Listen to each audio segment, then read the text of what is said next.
Dralim Industries was established around about 1958. It started off with producing the rotary selector valve for the aerospace industry, and after that started producing cargo hooks for the military, and then went on to make lashings and restraints. And since then we've expanded to produce an eclectic range of specialist equipment for industry.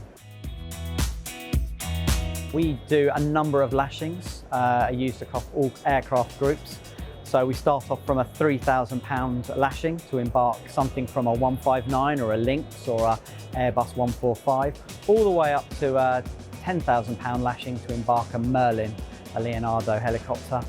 We are the #1 supplier to the UK MOD and most of the major NATO countries across the world.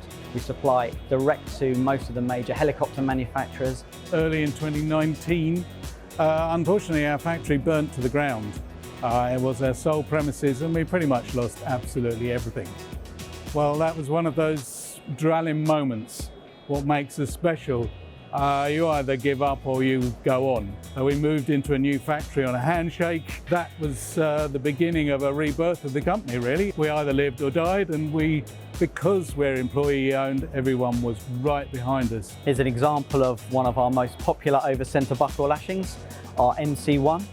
Over-centre buckle design. Once it's locked,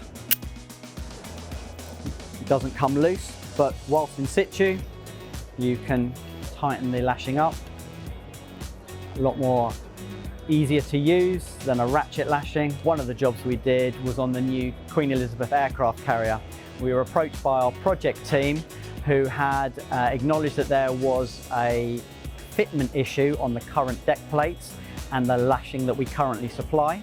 And we were tasked with altering the design to meet the aircraft carrier's new deck plates. We're based in St Leonards-on-Sea on the south coast. We've been there for our entire lifetime almost. We're employee owned, so we have a very special little focus about ourselves, about being an engineering company, and we kind of fit really nicely into the push to have manufacturing back in Britain. We've always been here and we're right at the forefront of that.